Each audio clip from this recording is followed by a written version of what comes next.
Let's talk combat in AC Shadows. It's new, and it's looking super impressive. There's so much to go through, and this video is going to cover all the details, big and small, that we know so far about the new combat gameplay. So, the core fight mechanics are the same for both Yasuke and Naoe, but since one's a samurai and the other's a shinobi, they've got totally different weapon types and abilities that make them feel really unique. Like, Naoe's the stealthier one, but that doesn't mean she's weak in a fight. She's super fast and deadly, especially when it comes to taking down single targets. That said, her limited armor and combat resources make things tougher when she's surrounded. Yasuke, on the flip side, is all about direct combat and can handle groups of enemies way better. He's got more HP, so he can take a lot more hits, and he's got more fight abilities for group combat. In Shadows, who we choose to play as, Naoe or Yasuke, along with our weapon pick, totally changes how the whole fight system works. Let's go over the basics real quick. First up, the offensive basics. Light attacks, they're quick and smooth, great for getting in fast hits. They don't deal a ton of damage, but they're super reliable most of the time. That said, some enemies can just shrug them off and hit back.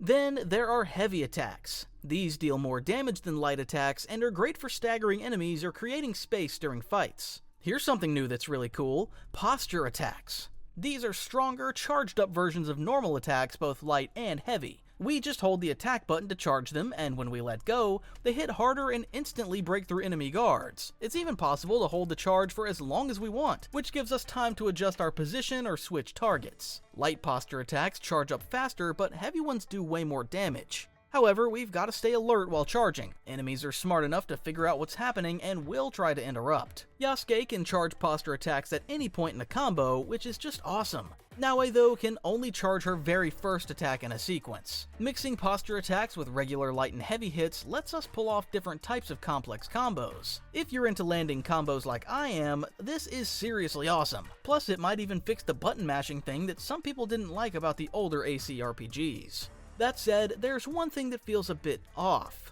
Sometimes when the player is hitting an enemy, the animations just speed up randomly. It looks kinda janky and messes with the flow of combat. If they just kept the attack speeds consistent, it would look so much better. Now, about defense. Both Naoe and Yasuke can dodge, but they do it a little differently. Naoe rolls, while Yasuke does these quick steps. The main difference? Yasuke gets a slight recovery delay if he dodges twice in a row, but Naoe doesn't.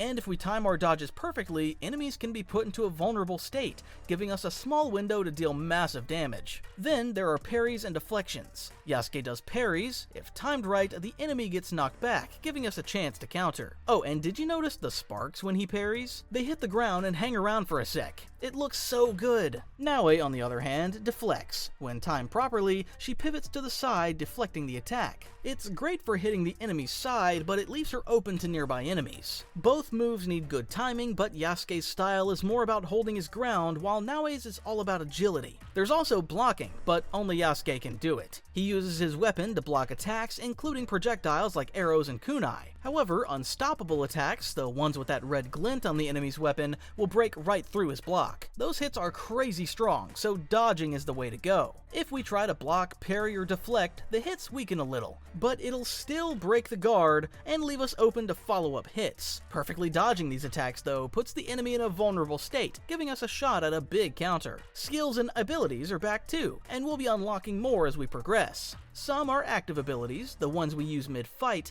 They're super strong and let us do things like break armor, heal ourselves, or close the distance between us and an enemy real fast. Then there are passive skills. They just work in the background, giving smaller but really helpful boosts. Like, they'll give us more health, make our adrenaline refill faster, or slow down time to give us a bigger window to react. To unlock these, we'll need mastery points. We get them by leveling up or taking down certain enemies. Then we spend those points in the different mastery trees to unlock weapon skills, abilities, and other upgrades. Before we get into more details, just a quick request. If you're enjoying this video so far, please hit that like button. It really helps the channel grow. YouTube's algorithm loves these small actions and they make a big difference. If you haven't subscribed yet, please consider it. If you're already subscribed, a big thanks for the support. Just don't forget to tap the bell icon so you don't miss any of my future uploads. With Shadows releasing soon, I'll be uploading a lot more content, so hit the bell. It helps you know when I upload and supports the channel too. Alright, let's continue. Both Yasuke and Naoe can carry two weapons and switch between them during combat.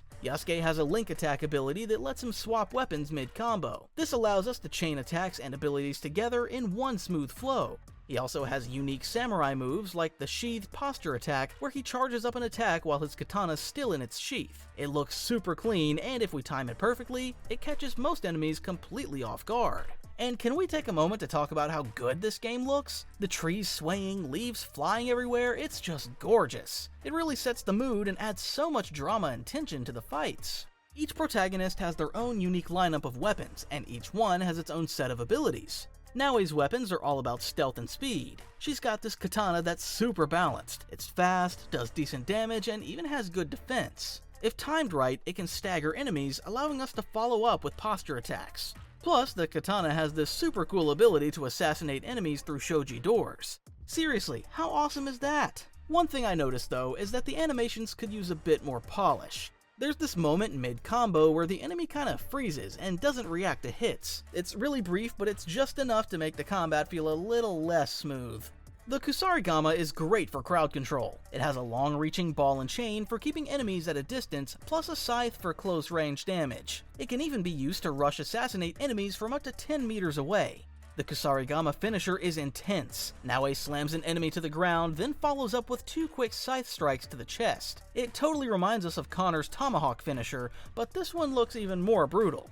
She also has the Tanto and Hidden Blade combo, which is all about quick slashes and stabs, perfect for hit and run tactics. And yeah, double assassinations are back. This combo allows us to pull them off, which is awesome. The only thing is, finishing enemies with this setup feels a bit slow. Like, the enemies seem kinda spongy. I guess the Tanto and Hidden Blade do less damage to keep things balanced. Makes sense though, since the Tanto's smaller and has to deal with armored enemies. Now, onto Yasuke. His weapons are all about power and endurance. He has a long katana, which is basically a larger version of the classic samurai sword. It's great for both 1v1 duels and taking on groups. The Naginata, a long spear with a blade at the end, is great for keeping enemies at a distance or taking on multiple guys at once. And then there's the Kanabo. This thing is a monster of a weapon. It's this heavy crushing weapon that can break through armor and defenses in one hit. But yeah, it's slow, so we've got to time the swings carefully.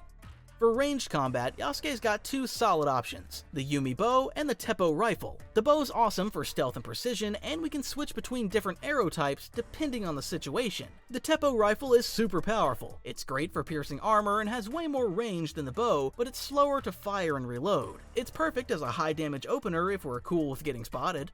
Oh, and unlike in Valhalla, the weapons in Shadows don't shrink when they're on the back or waist anymore. And for the first time since AC1, swords now have proper sheaths again. Did you notice the level of detail on the weapons? It's absolutely insane. Naoe's Kusarigama has this eagle theme. The blade looks like an eagle's head, and the weighted ball is held by an eagle's claw. Even her hidden blade has a dragon motif. Yasuke's Teppo rifle also has a dragon head decoration. The amount of detail they've put into these weapons is just crazy. Finally, recognizing our enemy's patterns and tactics is super important. For example, flurry attacks. We can spot these by the blue glint on the enemy's weapon. They're a series of rapid hits that just keep coming even if we block, parry, deflect, or dodge. The hits don't stop. To counter these, we need to parry or deflect every single hit in the chain, not just the last one. If we pull it off, the enemy becomes vulnerable, and that's our chance to strike back.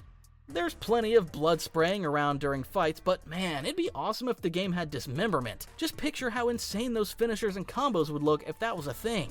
Enemies also have all kinds of defensive moves to try and turn the fight in their favor. These range from simple dodges to lightning-fast counterattacks that can't be stopped. In groups, enemies focus more on swarming you than defending, but in one-on-one fights with skilled enemies, they're pulling out defenses constantly. It's intense. One thing I'm not super into though is the constant slow-mo. I get that it's there to show stuff like armor breaking or enemies becoming vulnerable, but I'd really like an option to turn it off and just rely on more subtle cues instead. Now, I've always had my worries about combat in AC games, but Shadows is looking really solid so far. The animations are a big step up compared to the RPG entries and Mirage, which, to be honest, I wasn't a huge fan of. Yasuke and Naoe's fighting styles are so different, and with the new mechanics and smarter enemies, I'm actually hyped for the combat gameplay.